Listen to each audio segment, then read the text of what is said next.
Erling Haaland kaliya waa 23 jir dhamaadka sanada 2027 qandaraaska sanaadiga oo kaliya ayuu ku mutaysanaya lacag ka badan 146 milyan oo dollarka Mareykanka.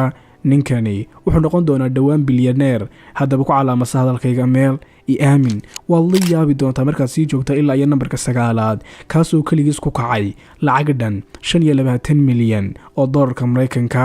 laakiin marka hore aan ka bilowna bilowga waan isleegna sida uu Erling Haaland u isticmaalay xirfadiisa si uu boorsada ugu shubto qandaraaska ugu qaalisanaa taariikhda Premier League oo dhan. markii uu joogay Borussia Dortmund Haaland wuxuu ahaa cajiib.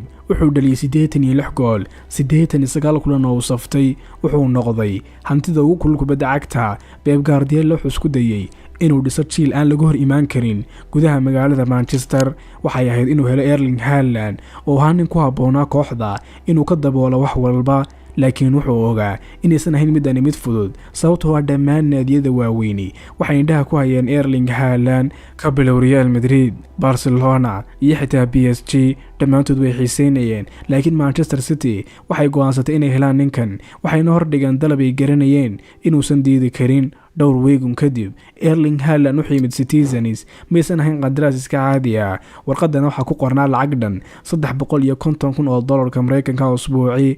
haddaba taasi waxay ahayd wax aad u weyn. laakiin waxaad arkaysaa in Erling Haaland uu helaya wax ka badan oo uu ka helayo gunooyinka heshiiska kuwaasuu kula jira City sababtoo ah dhammaantood si qurux badan ayuu u dhammaystiraa week walba. wuxuuna guriga usii qaataa 900,000 oo dollar usbuuciiba oo kaliya uu ku mutaystay dhalinta goolashiisi laga rabay. Erling Haaland wuxuu la nool yahay lacagta cid walba ay ku riyoon lahayd halkii uu lacagtiisa ku bixin lahaa dumarka quruxda badan iyo xafladaha.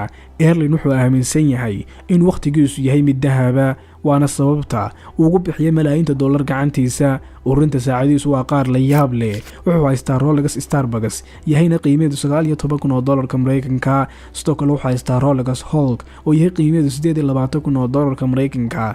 sidoo kale wuxuu haystaa Rolex Smart oo yahay qiimaheedu 47,000 oo dollarka Mareykanka. saacadahani xitaa kuma jiraan 3 saacadood ee ugu sareeya qiimaha saacadiisa. bal aynu eegno saacadaha ugu waaweyn ee ku jira ururintiisa. Rolextani waa mid cajiib ah oo aad u qurux badan. sidoo kale waa qalin lagu daboolay 36 jab oo diamond ah kaasoo la yareeyay. waa saacad dhif iyo naadir ah. Haaland waa mid ka mid ciyaartoyda gaarka ah ee haysta saacadan sida LeBron James iyo Neymar Jr. waa saacad qaali ah oo lagu qiimeeyay in ka badan 250,000 oo dollarka Mareykanka.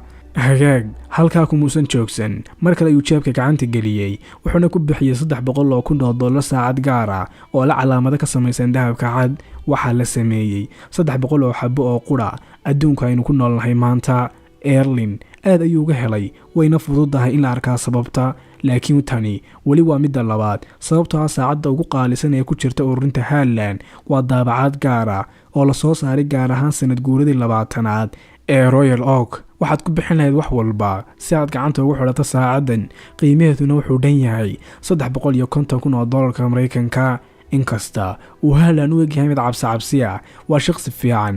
sidaa darteed markuu ku wargeliyay asxaabtiisa Dortmund inuu ka tegayo kooxda ma uusan rabin inay dareemaan xumaan. halkii uu kooxda u sameyn lahaa casho amba hadal macasalaamayna ayuu kala bar 1 milyan oo dollar ku bixiyay asxaabtiisa. wuxuu hubiyay xubin kasta oo ka tirsan kooxdooda inuu siiyo saacad Rolex qiimaheedna joogto 15,000 oo dollarka Mareykanka. laakiin taasi kuma isan filaan isaga muusan iloobi karin shaqaalaha, tababarayaasha, cunakariyaasha iyo qof kasta oo isaga la soo shaqeeyay. wuxuuna yiri shaqaalaha Dortmund waxay ku xidhan yihiin cududooda 6 bilood lacagtii aan ku bixin lahaa kirada gurigayga. liiska saacadiisu waa waali amba waa qaar cajiiba. malaha taasi waa sababta uu gool badan u dhaliyo saaxiibayaal had iyo jeer iyo waqti kasta oo uu qaado tallaabooyinkiisa. laakiin saacaduhu maaha shayga kaliya ee Erling Haaland uu u jabiyay bankiga. Erling Haaland dhab ahaantii wuxuu helay shay kale oo qaali ah. xidigaha ugu fiican kubadda cagtuna had iyo jeer waxay iibsadaan gawaadhi cajiiba. marka Erling Haaland wuxuu ogaaday inuu ku khasban yahay inuu booqdo xarumaha gawaadhida lagu gado. sidaa darteed wuxuu bilaabay buuxinta geerash la qaar ka mid ah mashiinada ugu cajiibsan adduunka. gaadhigan ayaa ku kacay qiimo dhan 50,000 oo dollarka Mareykanka. waana gaadhiga ugu jaban muuqaalkeena sababtoo ah si cad hal baabuur uguma filna isaga. sidaa awgeed guushiisa labaad ayuu maskaxda u rogay bahal turbo ba oo ku kacay $85,000 Mareykanka jarayana 190 mayl saacadiiba. laakiin markii uu bilaabay Erling inuu noqdo superstar-ka dhabta ah wuxuu u baahday gaari waafaqsan meeqaamkiisa, waana markii uu gatay mid ku habboon raaxada, lehna tiknoolajiyad sare, 591 awoodda faraska, mataano turbo charger V8 waa mid la habeeyey. sidoo kale gaadhigan qiimihiisa ayaa ku kacay $150,000 Mareykanka. alla muxuu gaadhi yahay. waxaan filayaa inaad taqaana Erling Haaland. hadda wuxuu ka ciyaaraa Premier League, waana mid ka mid ah ciyaartooyda ugu dheereeya halkaas. sidaa darteed wuxuu u baahday baabuur ku habboon xawligiisa, markaas ayuuna go'aansaday inuu ku kharash gareeyo $200,000 gaadhi aad u dheereeya oo ah Mercedes AMG GT63 SE. waxqabad cajiiba oo leh 831 awoodda faraska. wuxuu awoodaa inuu jaro eber ilaa 62 mayl saacadiiba oo ah 2.9 ilbiriqsi, iyo xawaaro sare oo gaadhaya 192 mayl saacadiiba. taasi waa mid lamida gawaadhida kale ee qaaliga, baabuurta dheereeya, saacadaha qaaliga. la yaab maaha in ninkani markasta uu u duulayo joogana heer kale. si lamida cidda uu ku daydo oo ah Zlatan Ibrahimovic wuxuu u arkayay xidig heer sare ilaa iyo yaraantiisii. hadda oo uu weynaadayna wuxuu malaayiin dollar ku bixiyaa si uu daris ula noqdo Zlatan. jasiiradda Black Rocky oo lagu sheego inay tahay jasiirad aad u shidan, liiska dadka iibsan karana waxaa ka mid ah mishiinka Manchester City. haddii Erling uu sameeyo ugu dambeyntii wuxuu noqon doonaa ciyaaryahanka keliya ee ku wehelinaya jasiiraddan Zlatan Ibrahimovic yeelanayana jasiirad gaara. haddaba taasi waa mid cajiiba. bal qiyaas adigoo isku qaboojinaya jasiiraddan oo ku cabiya biyaha qumbaha, kuna daawanaya dhammaan muuqaalada ku saabsan kanaalkayga kadib markii aad riixday badhanka subscribe-ta. taasina waa walxaha riyooyinka.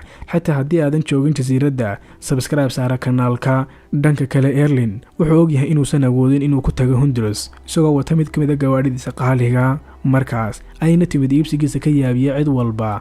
Haaland wax walba ku saabsan mustaqbalkiisa waxay isleeyagaan aabihii, waxayna si wadajir uga heshiiyaan maalgashi 25 milyan ahaana shirkadaha diyaaradda oo gaara. haddana waxay duulimaadi u samaysaa oo keliya gudaha waddanka Norway, laakiin ma dheera waqtiga ay si ballaaran Erling iyo diyaaradihiisa gaarkiiba ay ugu faafiyaan caalamka. waxay ku dalxiisayaan adduunka oo dhan. laakiin hadda waxaa jirta hal meel oo Erling Haaland uu aad u jecel yahay inuu u duulo in ka badan meel kasta oo kale, waxayna sii qishaysaa goobta uu ku dambeynayo mustaqbalka ciyaaraha ee Haaland. Erling Haaland iyo qoyskiisuba waxay jecel yihiin dalka Spain, waxayna aadaan Spain markasta oo ay timaado damaashaadka amba fasaxyada. Spainna waxay u tahay gurigiisa labaad, wuxuuna ka gatay guri ku kacay $6.5 milyan Mareykanka. gurigan ayaa ku yaala gobolka Marbella ee koonfurta Spain, laakiin taasi keliya maaha tafaasiisha aan ka helayna gurigan. fiiladan waxay leedahay waxyaabo badan oo ku qarsoon sida barkada dabaasha iyo goobaha cabitaanka. laakiin si gaara garoonka kubadda cagta ayaa loogu dhisay beerta si uu awoodo inuu ku tababarto shuudadkiisa iyo farsamooyinkiisa kubadda cagta.